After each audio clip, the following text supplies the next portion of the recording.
Good evening, everybody. Welcome to the Brook Township Supervisors meeting, July 13th. We'll begin with the Pledge of Allegiance. Please rise. Pledge of Allegiance to the flag of the United States of America, to the republic for which it stands, one nation, under God, indivisible, with liberty and justice for all.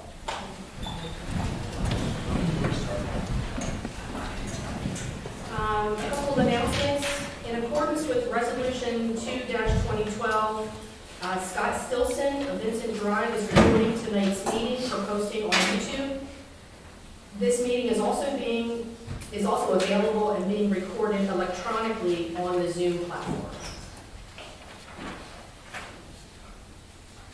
Open forum on action items. Is there anybody in attendance here that has any comments on anything that you would like to present? On any of the agenda items? Is there anybody else in? Okay, then we'll move forward to the consent agenda.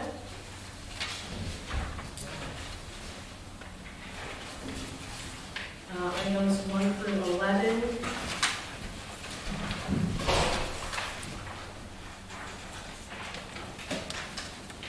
Is there a motion to? I'll make a motion to approve. I'll second the motion. All in favor? Aye. We'll move on to department reports. The first, Don Johnson, Public Works. Do we have anything? Don is not here, but I have a report on his behalf. Don wants us all to know that the roads crew is on its third round of mowing the township roadsides. At this time of year, 3 or 4 passes are being made on each road, so residents will notice that the weeds are cut back farther. The roads crew has also been cutting back brush and tree limbs by hand in some areas and has continued hot patching of roads. Seal coating, or as it's known in municipal government, oil and chipping, will be scheduled for late July or early August, and notice will be posted both on the website and on the roadsides ahead of this work. And that's all his report. Thank you. Next,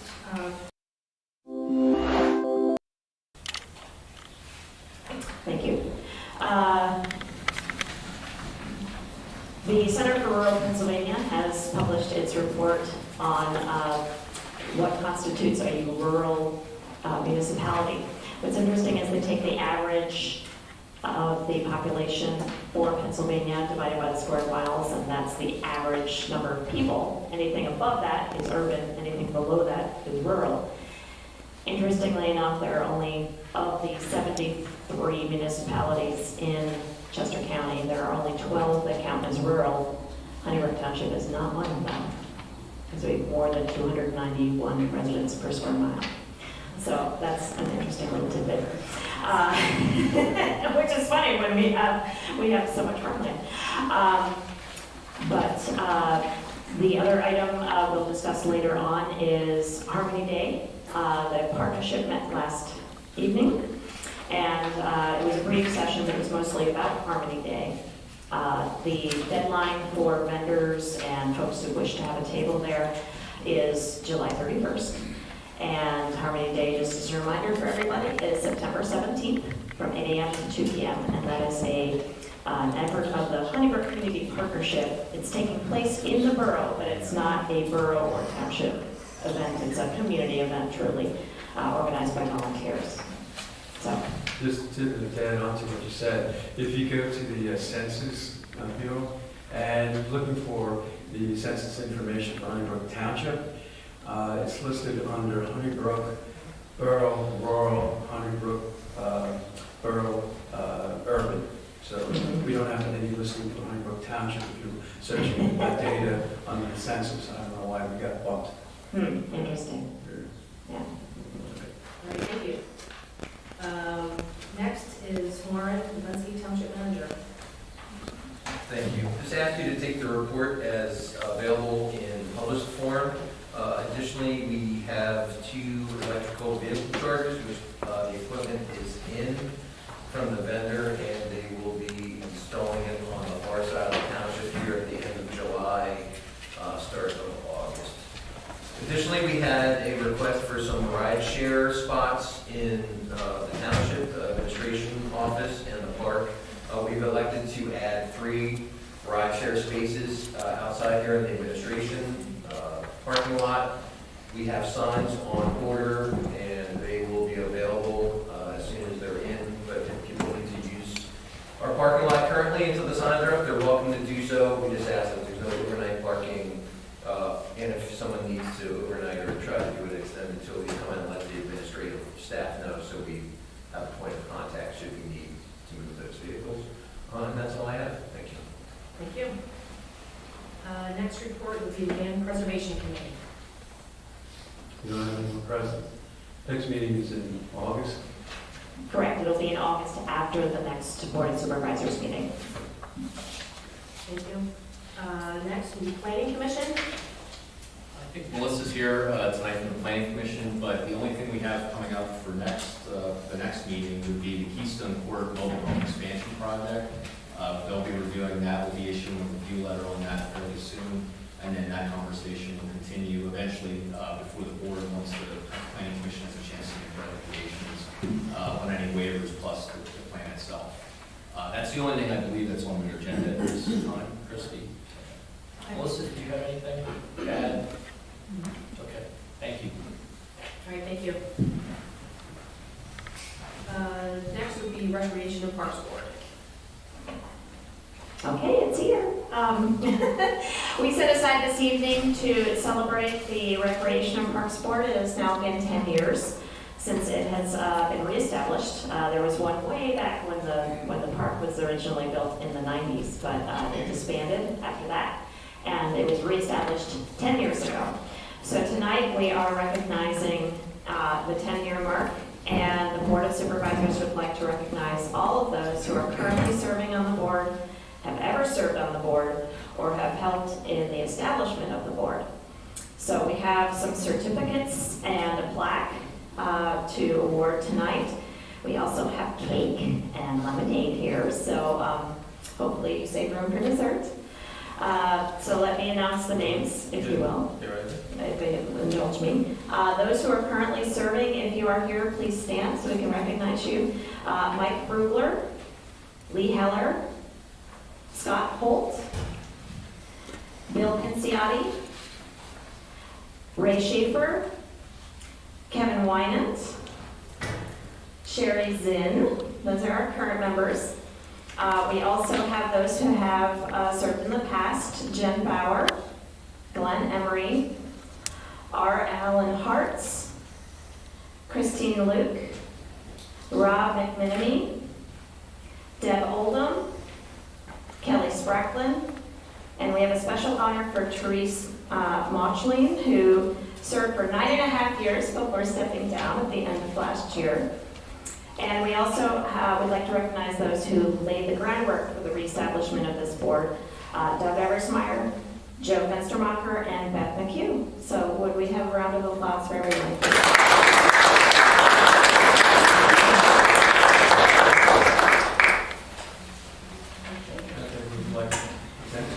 Yes, those who are present, we'd like to present your certificates / plaque at this time. Just start with Teresa. Teresa, come up.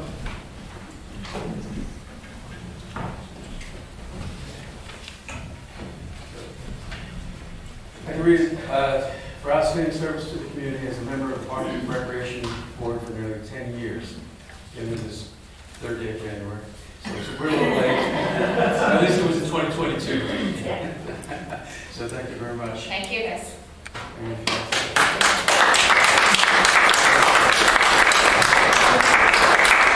All right, smile big for one.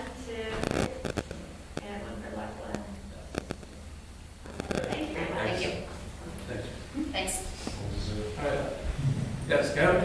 Scott. Do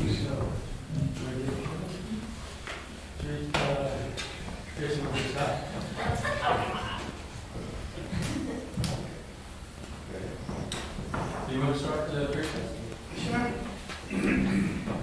Thank you for taking part in our parks department. I know it's very hard for us to get along here, so we really do appreciate it. My pleasure. You taking part. Thank you. All right.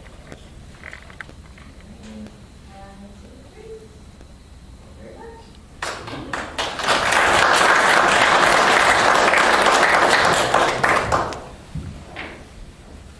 Thank you so much for the work you do in Parks and Rec. My pleasure.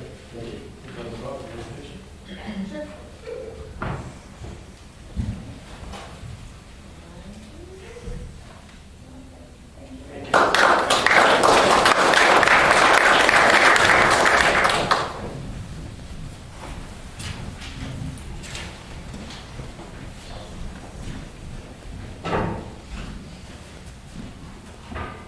The next meeting will be next week, on Thursday evening. So if anybody wants to come and see what Park and Rec is up to, you can come to that meeting, 7 o'clock, right here. Thank you. Moving on to new business. Yep. Yeah, I have a point of order, if that's all right. There's a last minute addition to the agenda. This does not incur any financial burden to the township or anything like that, but it is an administrative item we need to take care of this evening. And we will be posting in accordance with the Sunshine Law. We're going to have the board vote to add this to the agenda.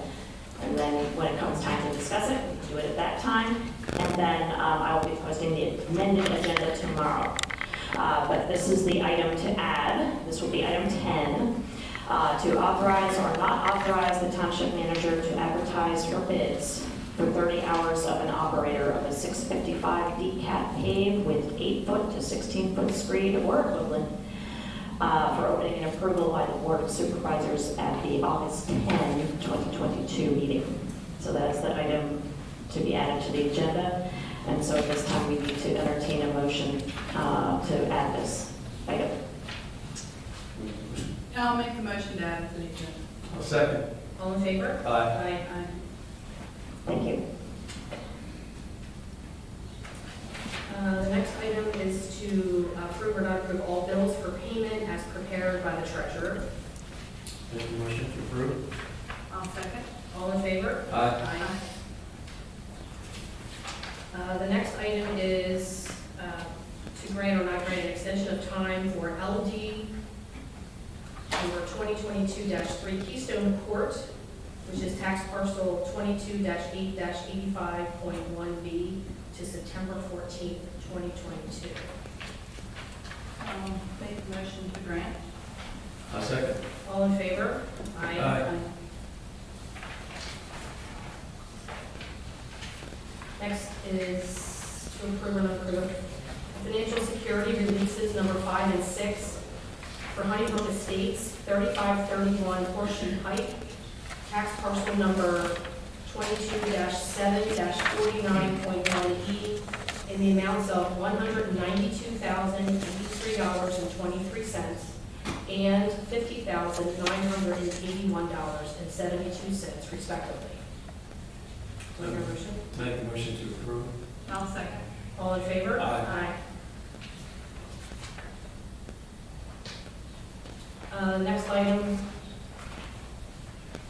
approve or not approve a request for an extension of time for SD number 2022-4 to September 14th, 2022. Yeah, I apologize for not having fleshed the detail out on this. This is for the Arter's lot add-on plan on Brandamore Road. I'll make the motion for a time extension. I'll second. All in favor? Aye. Next, grant or not grant a conditional final plan approval for Tri-County Investments Land Development Application number 2022-3, 2110 Twin County Road, tax parcel number 22-4-63.1. I have a question. That location? Yes. Is it? Actually, I was going to turn it over to Mike Cohen, who's here at Yes. the Commonwealth, to give you a brief overview of the project, and then I'll hop into the TC recommendations. So, Mike, Microphone or does it matter? as long as you can talk loud. As Mike said, my name is Mike Cowan. We're Commonwealth Engineers representing the Tri-County Investment. The owners of the property, Ivan King is the owner. What they're looking to do is expand their business. They want to do a 9,400 square foot addition to their current building. The addition will be office/warehouse use. And the uniqueness of this site is this whole addition will be done on already impervious ground. And we have the Technicon's review letter from June 10th that we're also working through with them. I don't think there's any other items in there that are that we haven't come to an agreement on, so. Right. And just for the board, for your location, it is on the southwestern corner of Todd Road and Route 10. So it's just north of the borough. I forget what the name of the existing, it was a previous use there years ago. Miller Truck. Miller Truck, if Yeah. you're familiar with that, coming right out of the borough on the left-hand side, heading north. As Mike said, yeah, we had gone through 2 review letters with this plan. We had a pre-application meeting actually back when Steve Landis was still here at the end of last year, so we had some conversations about a few items because it is an existing use that was already established, and then they're just adding new structure onto the existing property that has impervious coverage onto it. We worked through a lot of the comments. I think we're down to some minor housekeeping items. There was a lighting plan that is still going to be provided that we would review for compliance. The stormwater is actually, they have an existing stormwater basin in the back. They're also going to install a facility that we found out wasn't installed years ago and was never called for inspection, so we identified that. That'll be going in as well. And then a PennDOT permit will also be being applied for the access coming off of Route 10 to legalize and legitimize that existing access that they have. So, if there's any questions, we can certainly go over those. Those are the main items. Planning Commission did recommend approval, conditional approval based on our last review letter, addressing our remaining comments. Okay. My turn to make a motion? Yeah. I'll make a motion to grant. I'll second. All in favor? Thank you. Thank you very much.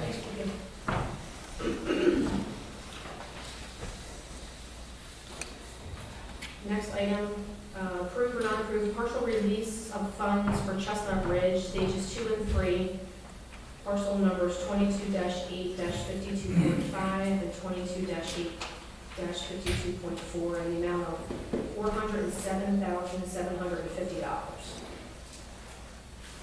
I have a question. So what does that cover, that piece?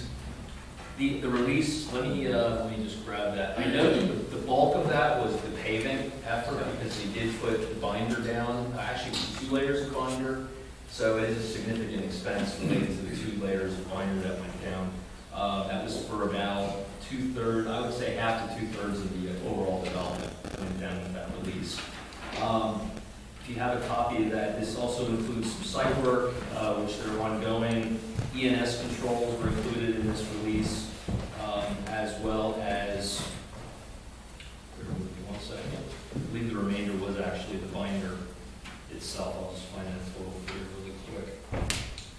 Total, the road, stone-based binder was $260,000 of that amount. So the rest was the actual stormwater management and other grading that was taking place. As far as that stormwater management, I mean, there's been a lot of water sitting on that lot and stuff, so, is there still work to be done? Where is that, John? When you go past, if you're going west down Greason Road, so past the second entrance, there's been water been accumulating back there for a while. In those basins, Yeah. those are actually temporary sediment basins, Yeah. so they have not been converted. They're actually functioning the way they're intended to. But their design is to actually take the accumulated sediment, hold it in that area, and you will have ponding water in there, and it has to be released over a very slow period of time. Again, the idea being that the sediment falls out of suspension and remains in that basin. So at the end of the project, when they convert and get approval from Conservation District, they'll go back in, they'll pump that down, and then they'll convert it into a permanent stormwater facility. Does it cause any, like, insect problems or anything, like mosquitoes or anything at this point? No, actually, Conservation District has been out and they've done inspections as well because it's part of an MPDS permit, and they found no violations. We have copies of those reports to the township office. Good. Okay. Thank you. You're welcome.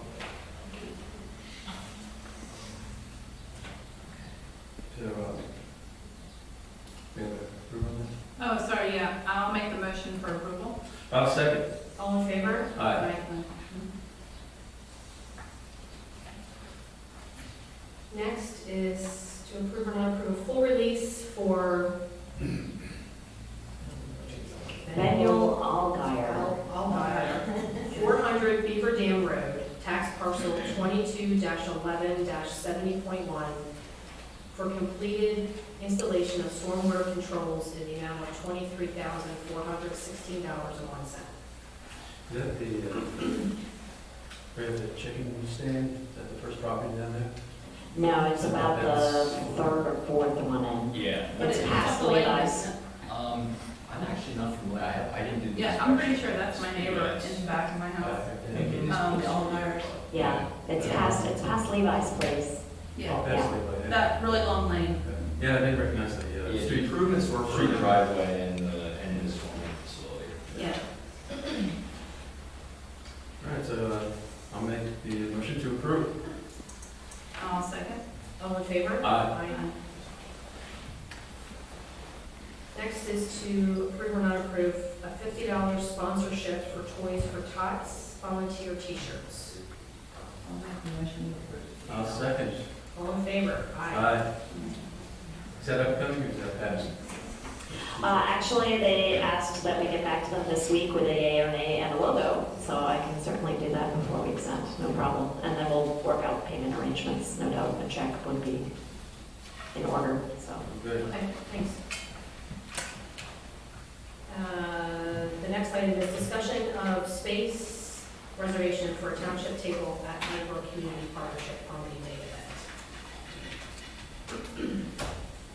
So discussions and approval here.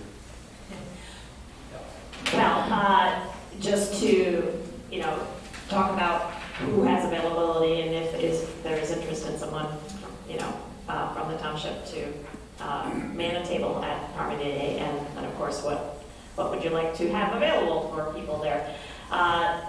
Each space is, and I asked about this last night because I thought it was such a strange measurement, and then they told me why. So each space is 9 by 18, and that's the size of a parking space. Yeah. So, but if you have a 10 by 10 tent, you need to rent 2 spaces. So we don't have a tent unless somebody has one up there and they'd like to bring. So it's either $10 or $20. So this is the application. Like I said, the deadline is July 31st to sign up. So Last year, we just handed out the Chesco emergency bags. that's good. Pretty much everyone wanted the bags Yeah. People like swag. because they can walk around with the yard sale items in the bag. Have we depleted our reserve there, or are they still? You know what we did with what we had left over, we gave it to the food bank, and then they delivered food. Oh, really? Yeah, so, Yeah, okay. because otherwise, we had quite a few left over, so we thought we put them to good use. So do we have anything to find out this year? We could ask if, I'm sure, Department of Emergency Services would have another supply to give out, so I can always ask. Our map is not done yet, but we have a few left. We could let people know to be looking for the new one, because, that's in the works. So, just know it's football season, so I'm unavailable. So do we have a motion or just that's all we need, the discussion? I need to know if there's interest, and if so, I need to get the form in before the end of the month, so.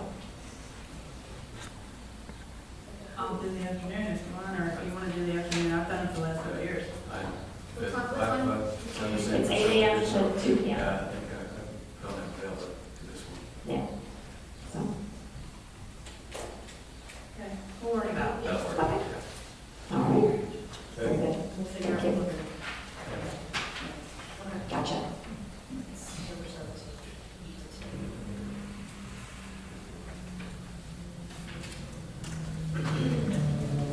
Okay, old business. Oh, Okay. 10. Still have our new item for the authorizing or not authorizing the manager to, Oh, yeah, to advertise for the 30 hours of an operator. 655 DCAT paid with 8-foot to 16-foot degree or equivalent for opening and approval by the board. Okay, so do we have a motion to authorize? It's your turn? Uh, mine? Okay, most, I'll second. All in favor? Aye. Now we'll get to Yep. continuing discussion of Brandywine and Jennersville hospital closings. Still where we're at from last month, that, there has been word that there is a potential buyer for Jacksonville, but There is. I thought I saw that it was purchased by Christiana Health. that was one who was thinking Yeah. about doing that. I think it finally went through. As Or it it's relates still to, done. Well, I saw today in the news that it was, going to happen, yeah. still nothing with Brandywine, they're still waiting for buyers, but nothing additional since our last few conversations and discussions at the board meetings. Okay. And would this thing also include the reorganization of the tower, the rack, and the ambulance too? That I guess would all, but, So that hasn't changed. So since Tower Health is no longer gonna be, in business in the southern part of Central County, they're removing those medic units. The benefit to Honeybrook is that, both the Elverson location and the Honeybrook, location for EMS will now have paramedic services that are transport units, where in the past, they would run in their own unit. okay. Our EMS would have a medic or an EMT and a driver, their medic would jump in. Now it's gonna be potentially staffed with an EMT and a paramedic, so every single ALS unit going out into a transport, they won't have to rely on having yet a third person come in.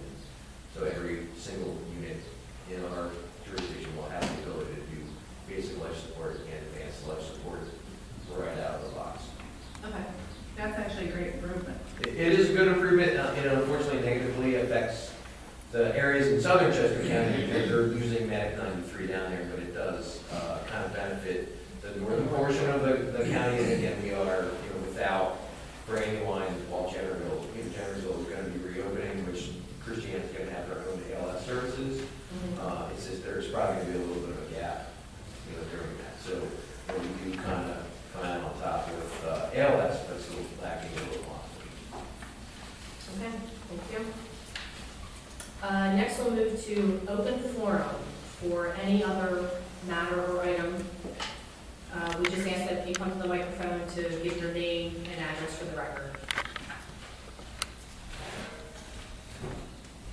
Valerie Schultz, 165 Caitlin Court in Honeybrook.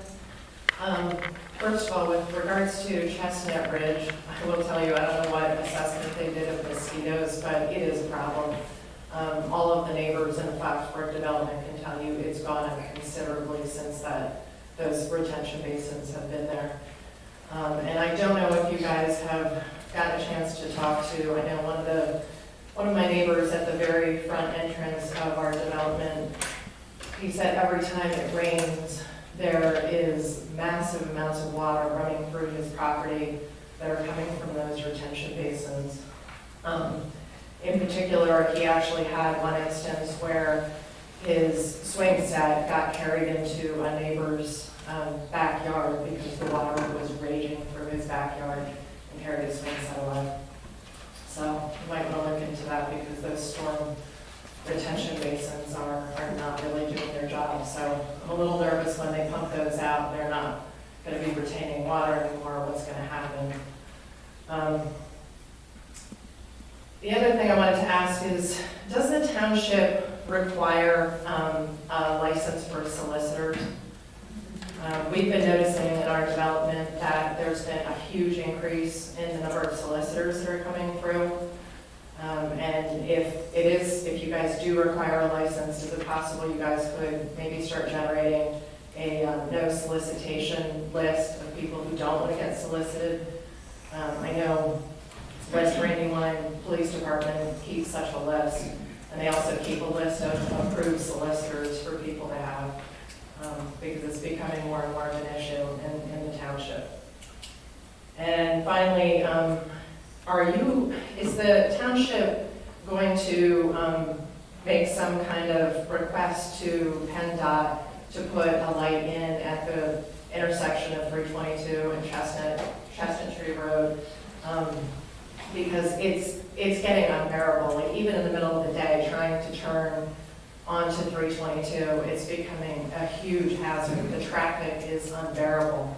And we really don't want to wait until there are, fatalities caused by not having a light there. So if you guys could help push that along, it would be appreciated. Thank you.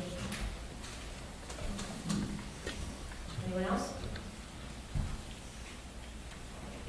If I may, just for the record, there is no solicitation license requirement in the township. There is in the borough, but not in the township.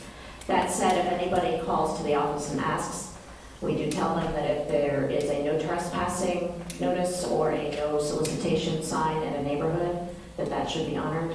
But there is no license requirement for soliciting in the township. So could we get a sign from the township to request no solicitation? HOA would have to put that up.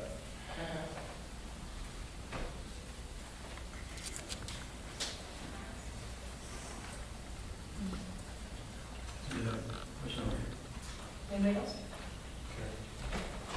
I have a question. Darren Custer Force, 2287 Horseshoe Pike, I'm Brook. In regards to the Brandywine Hospital, have you guys thought of hooking up with other townships, boroughs, and come up with like a game plan together and like kind of follow the chain of command and see what can be done about it being bought to help service the community? You know what I mean? Maybe meet with, East Brandywine, meet with, there's only so many letters I can write to a congressman and representative. And this hospital's really starting to affect a lot of people. I know of 2 friends that passed away because it took them longer to get to the hospital. And I don't want to see any more right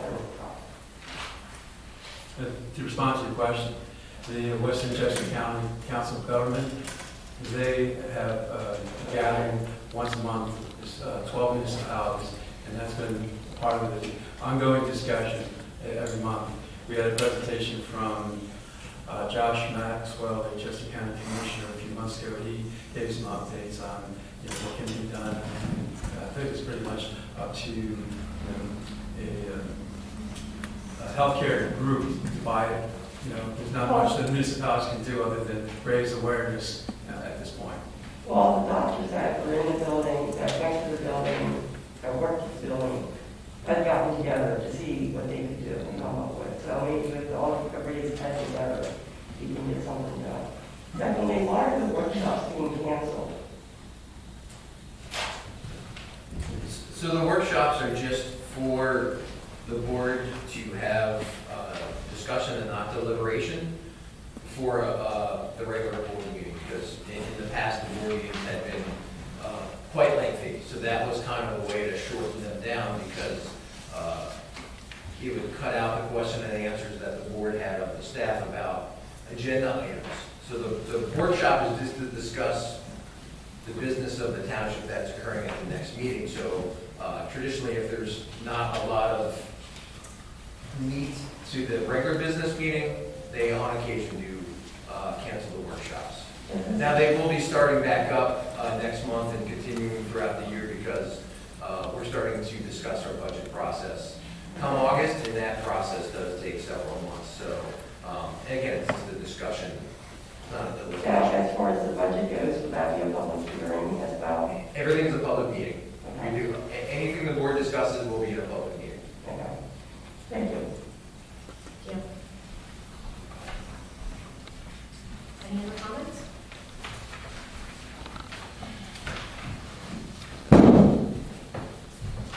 Right, my name's Jason Williams, I live at 3561 Horseshoe Pike. I guess my only question is, being present at the zoning board hearing for the proposed DR word development at Chestnut Tree Ridge, I noticed that the lawyer for DR Horton was allowed to ask as many questions as he wanted to question people's occupation, knowledge, backgrounds. Anyone who spoke on this side of the mic was told to he was given 3 minutes, and I personally witnessed one of the people speaking who was a party to this, asking the DR Horton rep about some reputation they've had for bad work. She was told to sit down, shut up, or she would be escorted from the hall, escorted from this building. So I guess I'd like to know there wasn't any profanity or threats or anything like that. I'd like to know why someone hired by DR Horton is allowed to grill anybody they want for as long as they want. And someone who asks a legitimate question. You can Google the kind of lawsuits DR Horton is facing in their shoddy construction, was shut down and told she didn't have the right to speak. There's something somewhere, I can't find it online, saying when somebody can be told they're not allowed to speak anymore. So I was not present at the hearing, and so Okay. I'll start by saying that. I don't know the context of the inquiry that was made to DR Yes. Horton. But because that was it was a formal hearing, the parties, as I understand it, that made statements were testifying about their concerns. And by becoming a party to that hearing and testifying, those individuals are then subject to essentially cross-examination by the applicant or the board that may want to question, things that they believe relevant to credibility, qualifications, those types of things as to the weight of the testimony being provided. So there is a reason that legally someone could ask the people in the public that were speaking some of those questions. I don't know the context of the exchange with someone from DR Horton. It sounds, as you describe it, it does not sound necessarily ideal. I don't know what happened, so I can't speak to that. But there is a reason that the individuals that were speaking would have been subject to question by DR Horton. Okay, it wasn't the lawyer for DR Horton who said that, it was one of the zoning board members who told her to sit down and shut up. So it was recorded, it's all on YouTube. Okay, we're all tax-paying residents here, and these are supposed to be open to the public. I don't think anyone here should be told to just sit down and shut up when they didn't violate anything that I know of.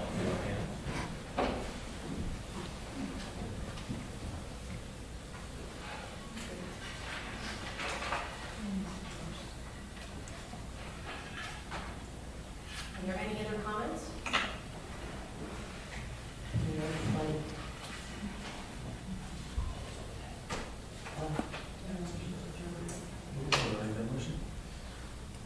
I'll make the motion to adjourn. I'll second. All in favor? Thank you everyone for joining. Recording stopped. Yep. All right, Michelle, Yes. Let's adjourn to the Zoom room. yes. So help yourself, there's a cake cutting here for the Parks and Rec. Was Thank there you anybody again. on Zoom by chance? There was not. Nobody was on Zoom? No, ma'am. Yes. If there's anybody.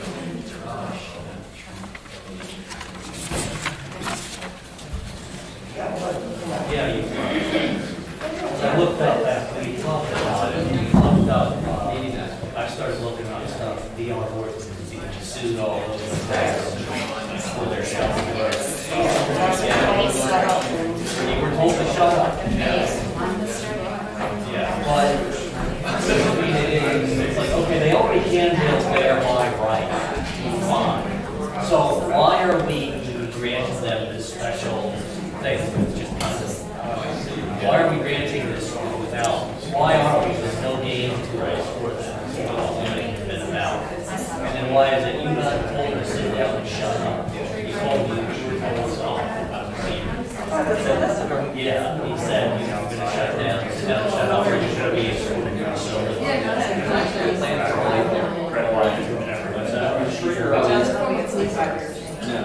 I don't know.